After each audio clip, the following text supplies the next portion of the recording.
Welcome to episode 35 of Published. Today I'll speak with Director of Marketing and Events at Book Kids of BookPeople, Eugenia Vela, about author and book events at independent bookstores.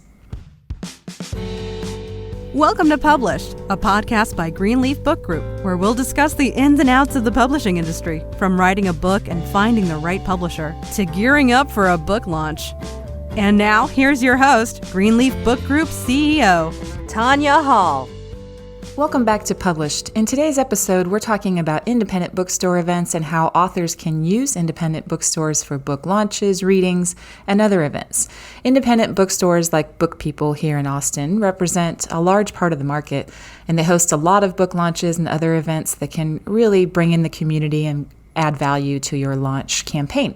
However, approaching these bookstores about events can be difficult and even time-consuming, so here to provide more insight on how authors can use independent bookstores for publicity and marketing events is Eugenia Vela, the Director of Marketing and Events at Book Kids of BookPeople.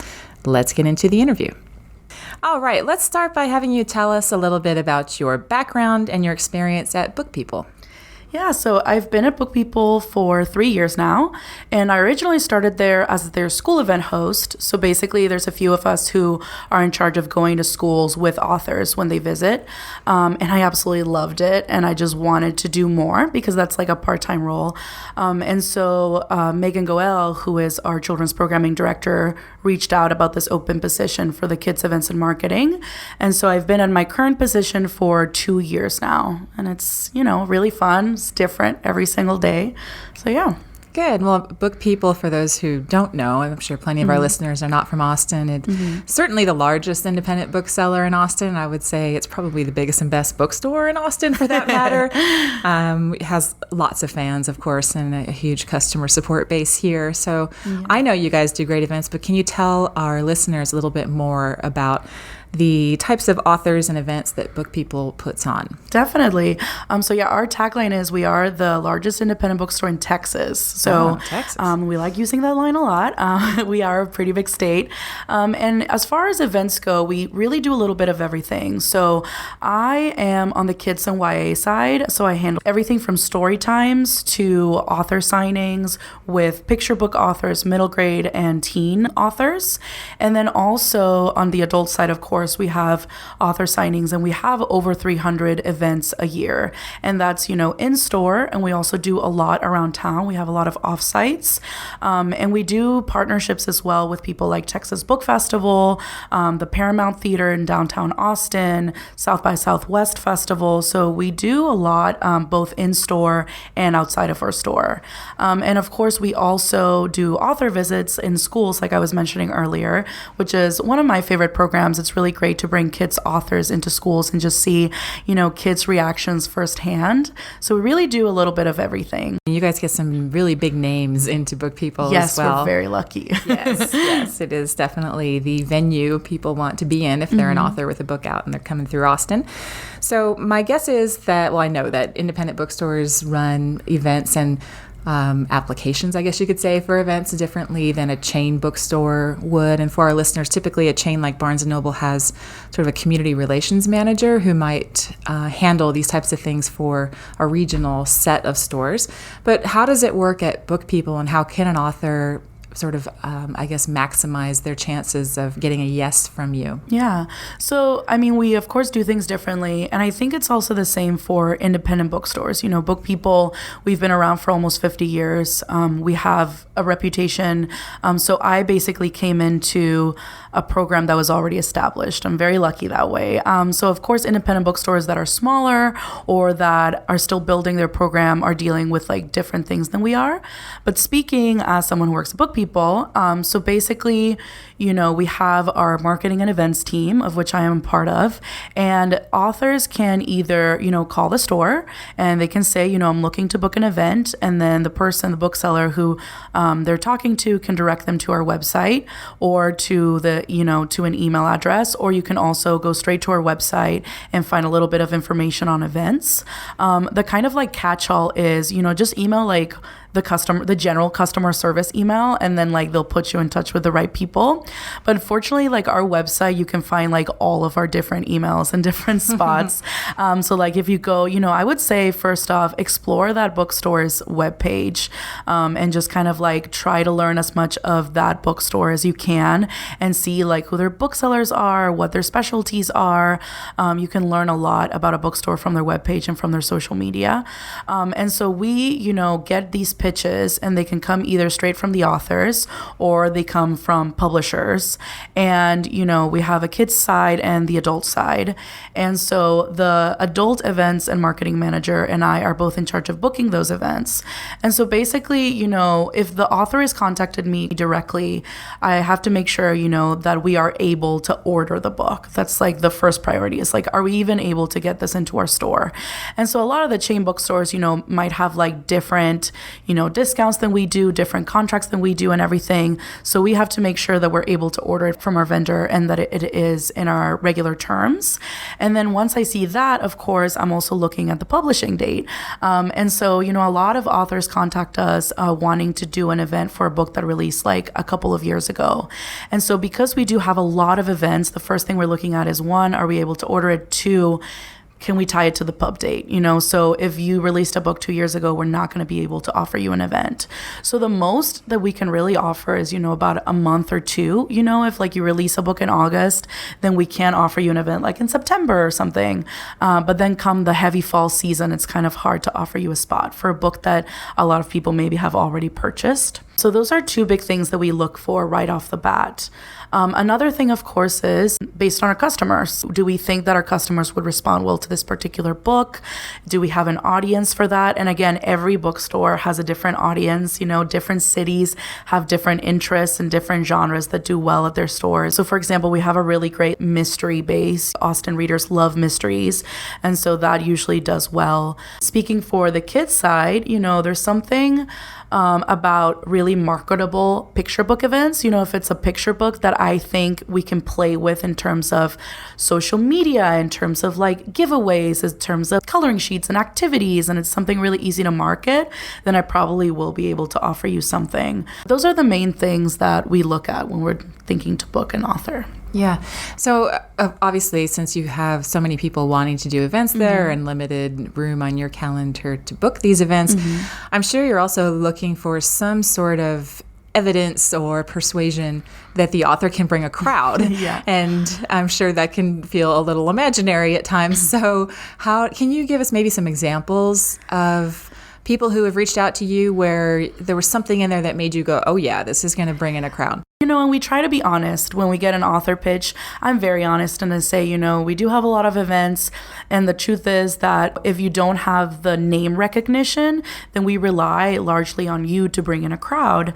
And so that is a little bit easier when it's someone based on Austin and they have friends and family in town. So that's one thing. If they're local, then I'll be like, oh, like that's great that you're local. Would you say that you have a good local network that you would invite and that would attend an event? If so, realistically, how many people do you think would come? And so I just ask people point blank. And then, of course, on the back end, I definitely look at their social media. Are they using Twitter? Are they using Instagram? Are they on Facebook? Do they have an author website that's updated? All of that, because then I'll be aware of how much they're willing to do on their end to really promote this event and really invite people in.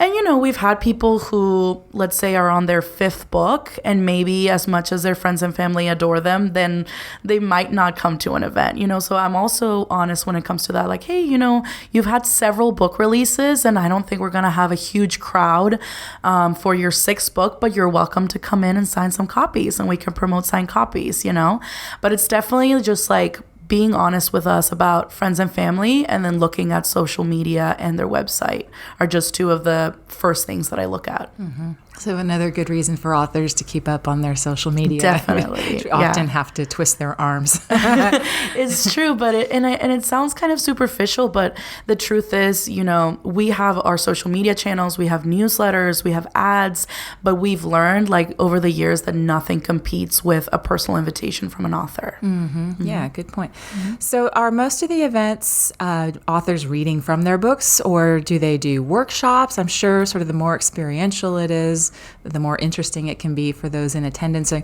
what have you seen that's common and what seems to work really well?